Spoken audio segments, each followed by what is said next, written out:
जी अस्सलाम वालेकुम। मैं हूँ अवैस सलीम, मेरे साथ हैं वकार गिलानी और जावेद रहमान। आज हम जो है वो पीटीआई के कुछ मामलात पर बातचीत करेंगे कि वो जैसे हमने कल भी बात की थी कि शायद वो कहीं पर्दे के पीछे कुछ बातचीत हो रही है क्या, जो हमें सामने मुलाकातें नजर आ रही हैं वो उसका कुछ इजहार है।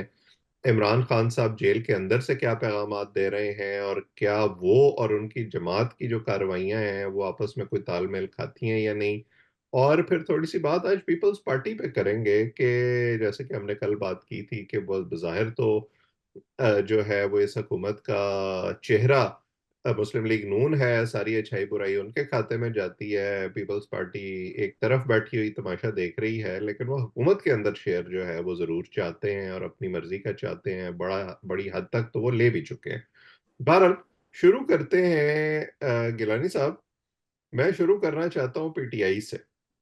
जनाब। हमने देखा कि इससे पहले जब हुकूमत बनी थी पीटीआई की खैबर पख्तूनख्वा में, तो जो वजीर आला हैं गंडापुर, अली अमीन गंडापुर, उनके बारे में ये तासुर था कि वो बड़े जारहाना मिजाज आदमी हैं और शायद इसीलिए उनको इमरान खान ने सेलेक्ट किया है। फिर हमने देखा कि उनकी मुलाकात हुई मुश्तरका मफादात काउंसिल में भी, वजीर आजम से भी मुलाकात हुई। उसके बाद उनकी मुलाकात जो वजीर दाखिला हैं उनसे भी हुई, और काफी उस पर तहफुजात पाए गए जो पीटीआई के हलके हैं उनमें। उसके बाद जो है अ, उन्होंने बड़े जारहाना बयानात देने शुरू किए, और जो एक मिजाज बन गया है पीटीआई का कि मैं छोड़ूंगा नहीं, मैं देख लूंगा, मैं इस्लामाबाद पे कब्जा कर लूंगा, इमरान खान को हम छुड़ा लेंगे। और पार्टी उनकी बड़ी खुश हो गई, उनके आमी बड़े खुश हो गए। अब एक दफा फिर वो जो है वो मिल रहे हैं, मुश्तरका प्रेस कॉन्फ्रेंसेस कर रहे हैं वजीर दाखिला के साथ और मिलजुल के काम करने का अज़्म जाहिर कर रहे हैं। अगरचे जो है वो एजेंडा लोड शेडिंग को कम करना है, बिजली के मसाइल को हल करना है, लेकिन बिजली के मसाइल तब तक तो हल नहीं हो सकते जब तक सियासत के मसाइल हल नहीं होते। जी, बहुत शुक्रिया। वैसा भी बेसिकली मैं समझता हूँ कि पाकिस्तान तहरीक इंसाफ इस टाइम चूंकि वो भी एक बंद गली में फंसे हुए हैं हम्म। कि अवामी सपोर्ट तो उन्हें है, लेकिन जो उन्हें रिलीफ मिलना चाहिए स्टेट से या स्टेट के इंस्टीट्यूशन से, वो उस तरह से नहीं मिल रहा। तो इमरान खान की हमेशा से एक फास्ट बॉलर है, दबाव की पॉलिसी है, हम्म। और वो अपनी पॉलिसी को उसी तरह से जेल से कंटिन्यू किए हुए हैं, ताकि वो उस चीज से अपने पार्टी वर्कर्स को भी, जिस तरह आपको याद होगा हम कहते थे पहले जब वो गिरफ्तार नहीं थे हम्म। और वो घर में जो स्पीचेस करते थे, वो उन्हें अलाइव रखना था एक इशू को। तो अभी भी वो उस चीज को अलाइव रखने के लिए इस तरह की जो प्रेशर टेक्निक इस्तेमाल कर रहे हैं। दूसरी तरफ उनके जो सपोर्टर्स हैं या उनके जो चीफ मिनिस्टर हैं केपी में, वो भी देखें पब्लिकली अपनी पार्टी की मीटिंग्स में तो ऐसे बयान देते हैं, लेकिन ये आपको याद होगा अभी पहले ये कहा गया था कि उन्हें बुलाया नहीं जा रहा है एसएएफसी की मीटिंग में। फिर अचानक एक ही दिन में उन्हें बुलाया भी गया, वो गए भी। और फिर जो आपने मोहसिन नकवी की प्रेस कॉन्फ्रेंस वजीर दाखिला की जिक्र किया, तो एक तरह से ये एक अच्छी बात भी है कि शायद की बातचीत का रास्ता खुल रहा है। दूसरी बात देखिए, एक जमात है जिसके पास 95% तो नहीं मैं कहता चले, बट नियरली 90% उनका क्लेम है कि मैंडेट है पूरे सूबे का। तो क्या आप उसको साइडलाइन कर सकते हैं इस सिस्टम को इस तरह चलाने के लिए? अभी जहाँ पे आपने आईएमएफ से लोन लेना है, जहाँ पे भारी इन्वेस्टमेंट्स लानी है मुल्क में, यूएई से, सऊदी अरब से, कतर से, कुवैत से, चाइना से, तो वो तो देखें, एनवायरनमेंट देखेंगे ना आप, तो कितना पोलराइज्ड है पोलिटिकली। तो मेरा ख्याल है कि एक दोनों तरफ से कैरेट एंड स्टिक पॉलिसी चल रही है।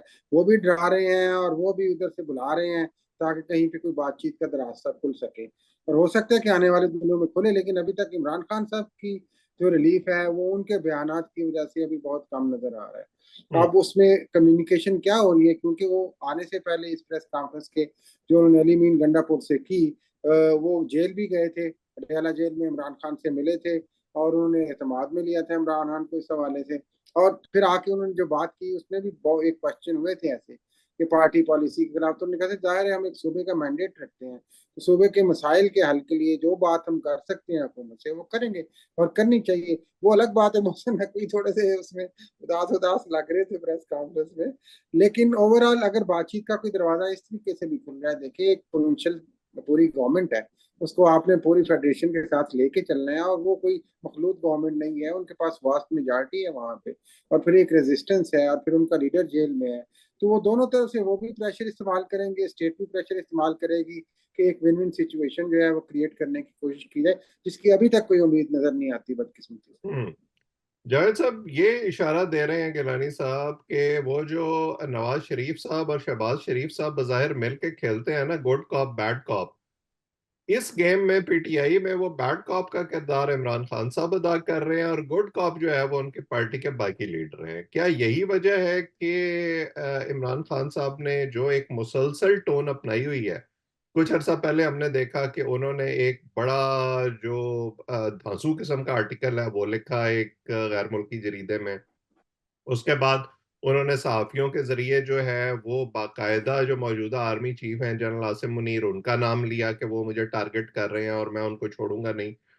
अभी जो है वो उन्होंने एक ट्वीट कर दिया है और अपने हामियों को तलकीन की है, बल्कि पूरी कौम को ही की है, कि वो हमूदुर रहमान कमीशन रिपोर्ट पढ़े हैं। और उसमें उन्होंने सवाल उठा दिया है एक हैशटैग के जरिए कि गद्दार कौन था। वही जो वो इशारों किनायों में मीर जाफर और मीर सादिक की बात करते रहे हैं। अब बात यह है कि जब तक इमरान खान साहब अपनी पोजीशन से पीछे नहीं हटेंगे तो जो उनकी पार्टी के छोटे मोटे लीडर हैं जिनका ना सियासी कद उतना है, ना जाहिर है कि वो इमरान खान साहब के बिहाफ पर कोई वादा कर सकते हैं एस्टेब्लिशमेंट से या हुकूमत से। क्योंकि आपको याद है कि इलेक्शन से पहले इमरान खान साहब जब गिरफ्तार नहीं हुए थे और जब ये मुज़ाकरात हो रहे थे कि शाह महमूद कुरैशी की क़यादत में हुकूमत, उस वक्त की हुकूमत के साथ, कि जी इलेक्शन की तारीख तय करें और उसके बाद जो है वो हम किसी फार्मूले पे पहुंच जाएं, तो जो फार्मूला तय हो रहा था इमरान खान साहब ने उसको मानने से इनकार कर दिया था। तो ये स्ट्रेटजी जो है इसमें कॉन्ट्रडिक्शन आपको नजर नहीं आती? और इमरान खान साहब ये जो गेम उठा रहे हैं एक तरह से, उसमें तपिश बढ़ा रहे हैं, उसकी आंच को बढ़ा रहे हैं, इसका मंतकी नतीजा क्या निकलेगा? वैसे सब एक तो ये जो सारी स्ट्रेटेजी है जिससे मैं इसको इस तरह से देख रहा हूँ कि खबरों में नजर आने वाली कि किस तरह से हमने गेम में इन रहना है। हम्म। देखें, इसका दूसरा अगर पहलू देखें वो ये है कि कंफ्यूज्ड बयानिया है, समझ नहीं आ रही। ये शहरयार अफरीदी इनके ही पार्टी के मेंबर हैं, इन्होंने कुछ दिनों पहले एक दो वीक पहले गंडापुर साहब के ऊपर शदीद तनकीद की थी, हम्म। और उन्होंने कहा था, एक लफ्ज भी इस्तेमाल किया था कि ये किसी के बाप की पार्टी नहीं, मतलब कि यहाँ तक के इख्तलाफात हैं। अब वो ये लोग कहते हैं, ये ये शहरयार अफरीदी और कुछ और लोग, कि हमारी पार्टी के ऊपर एक खास कब्जा हो गया है, और हम अपनी आवाज जो खान साहब से मिल के आते हैं या उनसे वो अपनी आवाज आके कुछ और सुनाते हैं, हम अपनी आवाज उठा नहीं सकते। इसको फिर काउंटर ये किया जाता है कि ये वो लोग हैं जिनको कोई ओहदा नहीं मिल रहा, ना अपोजिशन लीडर का ओहदा मिल रहा है, ना चेयरमैन पैक का ओहदा मिल रहा है, तो इसलिए ये तिल मिला रही है। हम्म। इस किस्म की भी एक खिचड़ी पक रही है पाकिस्तान तहरीक इंसाफ के अंदर। और क्योंकि बयानिया कंफ्यूज है, खान साहब की डायरेक्ट आवाज आ नहीं रही। अब जहां तक आपने बात की कि खान साहब के ये ट्वीट से रिलेटेड गद्दार वाला, उसमें ये हम लोगों का हावजा बहुत कमजोर है, ये चीज तो हमें माननी चाहिए। लेकिन ये जो टेक्नोलॉजी है इसका हावजा बरकरार रहता है, वो चीजों को महफूज रखती है कहीं ना कहीं। खान साहब ने जो आज ये ट्वीट किया है, आज से कुछ अरसा पहले पुराना एक ट्वीट था, उसके अंदर यही बात उन्होंने किसी और मकसद के तहत हम ये कह सकते हैं, माफ कीजिएगा, कि खान साहब ने यही बात एक उल्ट पैराए में की थी। अब वही बात जो उनको सूट कर रही है, वो हमूद रहमान कमीशन से रिलेटेड, अब वो किसी और पैराए में ये बात कर रहे हैं। तो क्या कहना चाहिए कि किसका गिला कीजिए, किसका किसका यकीन कीजिए, किसका यकीन न कीजिए। लाए हैं बज़्म नाज से यार खबर अलग अलग, मुख्तलिफ खबरें आ रही हैं, मुख्तलिफ बातें सामने आ रही हैं, जो जिसको जहां सूट कर रहा है वो उस किस्म की बात कर रहा है। अब ये देखिए, खान साहब वाली, मैं आप बात पूरी कर लें। जी बिल्कुल, मैं बस यहीं तक मैं कहना मैं अपनी राय आपको इस पे दे देता हूँ। मेरा ये ख्याल है कि इमरान खान साहब ने इतना अरसा इंतजार किया है। वो इक़्तिदार से निकलने के बाद जनरल बाजवा से मुलाकातें करते रहे हैं। उन्होंने आरिफ अलवी को बीच में डाला बतौर सदर। वो ये कहते रहे हैं, शुरू में मस्बत पैगाम देते रहे हैं कि नहीं नहीं, हमें जनरल आसिम मुनीर से कोई मसला नहीं है। जेल से जो है वो ये कहते रहे हैं बार बार कि हमें अदलिया से रिलीफ मिलेगा। मुज़ाकरात की कोशिशें वो जेल से भी करते रहे हैं। अब जब उन्हें फाइनली ये इंडिकेशन हो गई है कि नहीं, मेरी मर्जी के मुताबिक चीजें नहीं हो रही, क्योंकि वो मुज़ाकरात करना चाहते हैं लेकिन अपनी शराइत पे करना चाहते हैं, उसके बाद ये जो उन्होंने एकदम अब पिछले एक महीने से तकरीबन ऐसा लगता है कि वो स्पीड बढ़ाई है और तपिश बढ़ाई है, ये इस बात की इंडिकेशन है कि उन्हें उनकी मर्जी की चीजें नहीं मिल रही और एस्टैब्लिशमेंट उनकी बात मानने को तैयार नहीं हो रही। तो बाकी उनकी जमात जो मर्जी करती रहे, जाहिर है सुबह चलाना है, वसाइल लेने हैं, सियासत में बाकी रहना है, वो सब इररिलेवेंट है उसके बाद। बहरहाल आगे चलते हैं। आप जरा थोड़ी सी बात जो है वो कर लेते हैं पीपल्स पार्टी के बारे में भी। गिलानी साहब, पीपल्स पार्टी क्या चाहती है? पीपल्स पार्टी जो है वो, मेरा ख्याल है कि इस गेम में सबसे ज्यादा विनर रही है। पिछली हुकूमत में भी वो वजारतों में शामिल थे, पीडीएम में शामिल, पीडीएम का, लेकिन वो कहते थे कि हम तो हिस्सा ही नहीं है, हालांकि वजारतें उनके पास थी, सारे वो मजे ले रहे थे। अभी भी वो जो है बज़ाहिर हुकूमत में शामिल नहीं है, लेकिन गवर्नरशिप ले चुके हैं। उसके बाद जो है वो सदारत उनके पास है। और अब वो जो है, ये खबरें आ रही हैं कि वो चेयरमैन सेनेट भी। शायद चेयरमैन सेनेट भी उनके पास है। अच्छा, फिर उसके बाद अब वो वजारतों में हिस्सा मांग रहे हैं और सेनेट की स्टैंडिंग कमेटियों में जो उनका फेयर शेयर बनता है, सेनेट की और कौमी असेंबली में बतौर एक जमात के, उससे ज्यादा बड़ा हिस्सा मांग रहे हैं। तो ये मीठा मीठा हप और कड़वा कड़वा थू, ये जब हुकूमत जाएगी या उसकी मुद्दत खत्म होगी, वो फिर हाथ झाड़ के बैठ जाएंगे कि जी हमारी तो हुकूमत ही नहीं थी, हम क्या करें, हम तो जवाब ही नहीं दे सकते किसी चीज का। जी, जो आपने कहा है पीपल्स पार्टी क्या चाहती है, तो वो तो जो आपने फरमा दिया कि वो मजा करना चाहती है और वो मजे कर रही है। देखिए, वो पहले भी 16 महीने मजे करते रहे हैं। आपको याद होगा जब ये कोalition गवर्नमेंट बनी, अभी कोalition ही एक तरह से हम कह सकते हैं, क्योंकि फॉर्मल तो वो गवर्नमेंट में नहीं है, but they are supporting PMLN. तो उस वक्त भी पीपल्स पार्टी की सरतोड़ कोशिश थी कि पीटीआई के साथ उनकी बात हो जाए, जो कि नहीं हो सकी। और पीएमएलएन से वो डिस्टेंस इख्तियार कर चुके थे। जिस तरह की कैंपेन थी और बयानिया था बिलावल भुट्टो जरदारी का, उसको भी डाल के। और ये उस वक्त भी आपको पता होगा कि बातें आई थी कि बड़ी फिर जोर जबरदस्ती के साथ मजबूरन तो उनको ये सब कुछ करना पड़ा। और पीएमएलएन को फिर उन्होंने ये शर्तें रखी कि हम कुछ छोटे आईनी लेंगे और हम वजारतों में नहीं रहेंगे। अब ये मामला आगे चल रहा है। बेसिकली एक तो जो आपने इमरान खान की फ्रस्ट्रेशन का जिक्र किया, बेसिकली जो हम गवर्नमेंट लेवल पे भी और स्टेट लेवल पे भी देखते हैं बदकिस्मती से, ऐसा ये एफसी की मिसाल ले लें आप, या ये जो पोलिटिकल सारी ये मैनूवरिंग हो रही है और बातें हो रही हैं, ये भी इटसेल्फ एक फ्रस्ट्रेशन है। क्योंकि काम इधर भी नहीं चलता नजर आ रहा, कंपनी ये भी नहीं चलती नजर आ रही, तो दोनों तरफ फ्रस्ट्रेशन है। पीपल्स पार्टी इस फ्रस्ट्रेशन में दोनों तरफ प्ले कर रही है। वो अपने लिए अपनी विंडो को ओपन रखे हुए है कि कल को कोई और सूरत हाल बनती है तो हम एक डिस्टेंस के साथ वहां भी बातचीत जारी रखें। तो ये एक पीपल्स पार्टी का मसला इस वक्त है। लेकिन ये जिस तरह हमने पहले कहा था जावेद साहब ने भी कि ये उम्मीद है, लेकिन उस पर अभी अभी बातचीत हो रही है कि बजट के बाद, क्योंकि 8 जून को बजट की तारीख अनाउंस हो गई है, तो बजट के बाद हो सकता है पीपल्स पार्टी कंसिडर करे। एक्चुअली ये चीजें मशरूत हैं जो आगे आने वाली पोलिटिकल स्टेबिलिटी है, जो कि अभी तक नजर नहीं आ रही। कोई श्योरिटी पीपल्स पार्टी को भी अगर नजर आएगी बड़े घर की तरफ से, या सियासी इस्तेहकाम मुस्तकबिल देख के कोई ऐसी मामला हो रहे हैं, क्योंकि अभी कोर्ट्स का भी महाज खुला हुआ है, तो फिर वो आगे जाएंगे।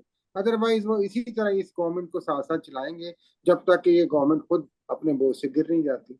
देखे ना, वो पुराना एक लतीफा है कि वो किसी ने पूछा कि हाफिज जी हलवा खाएंगे, तो हाफिज जी ने कहा कि अन्य का दे वास्ते हो ऐसा। तो पीपल्स पार्टी का वो मामला है, वो हिस्सा छोड़ते नहीं है अपना, बुरे से बुरे या हालात में भी। जावेद साहब, आपको और क्या बता रहे थे? बड़ा सुथरा हिस्सा ढूंढते हैं वो, आईनी आईनी किस्म का, जिसमें उनको माजूल नहीं होना पड़ता। बिल्कुल, जावेद साहब। देखें, ये जो स्टैंडिंग कमेटीज का कयाम जो होता है, जब भी कोई हुकूमत बनती है, ज़्यादा से ज़्यादा दूसरे हफ्ते ये हो जाता है। हम्म। अब ये जो मौजूदा जो हुकूमत है, इसने 3 महीने तकरीबन लगा दिए हैं इसको बनाने में, स्टैंडिंग कमिटीज़ की फॉर्मेशन के अंदर। अब इसके अंदर 2 प्रॉब्लम आ रही हैं। एक तो ये कि जो आज़ाद मेंबरान, वो इस दफ़ा इस असेंबली में बहुत ज़्यादा तादाद में आए हैं। वो कौन है? वो पीटीआई वाले हैं, जिनको सिंबल नहीं मिला था। अब वहाँ उनकी कोई शनाख्त नहीं है, उनसे वैसे दूसरी शनाख्त उनसे ले ली गई है, जो नेशनल असेंबली के अंदर। हम्म, वो कहते हैं कि हमें 10 कमिटीज़, स्टैंडिंग कमिटीज़ की सदारत चाहिए। क्योंकि हमारा हुजम इतना है और उसके मुताबिक और अपोज़िशन वालों को वैसे भी दी जाती है, तो हम ये मान पीपल्स पार्टी ये दलील दे रही है कि हमने मिनिस्ट्रियाँ नहीं ली, हमें स्टैंडिंग कमिटीज़ की सदारत चाहिए और मेन ये जो स्टैंडिंग कमेटी का जो चेयरमैन होता है, वो मिनिस्टर के बराबर की पावर रखता है। हम्म, अब ये मामलात जो स्पीकर को वैसे तो ऑथराइज़ किया गया है कि पार्लिमानी लीडर उसको नाम भेजेंगे, वो आगे से यस कर देगा। अब स्पीकर भी साहब भी फँस चुके हैं कि वो उनको नाम बहुत सारे पहुँच चुके हैं, हम्म, कि वो मैं किसको रखूँ, किसको ना रखूँ। मेरी आमिर डोगर से बात हो रही थी जो पीटीआई की तरफ से हैं। वो कहते हैं कि हम तो 10 कमेटियाँ हम लेंगे, हमारा कहाँ तक हमारा हक मारेंगे, पहले हम इतनी तादाद में हैं, हमें वहाँ क्या होता है ना हुकूमत दी गई है, ना हमारा नाम है, ना हमारा सिंबल है। यहाँ तो कम से कम हमारा ख़्याल रखना चाहिए, नहीं तो बहुत शोर-शराबा होगा। स्टैंडिंग कमेटियाँ हैं ज़रूरी किस लिए? जितने भी आपके बिल पास होते हैं या इंट्रोड्यूस होते हैं, स्टैंडिंग कमिटीज़ में जाते हैं, वहाँ डिस्कशन होती है उसके ऊपर। जब तक वहाँ से वेट होकर, पास होकर वापस कमिटीज़ से वापस आपके हाउस में नहीं आता, उस वो कानूनी तौर पे बिल बन नहीं सकता। मतलब कि वहाँ जाएगा, उसके ऊपर डिस्कशन होगी, हाँ, ना होगी, डाइसेंटिंग नोट सामने आएँगे।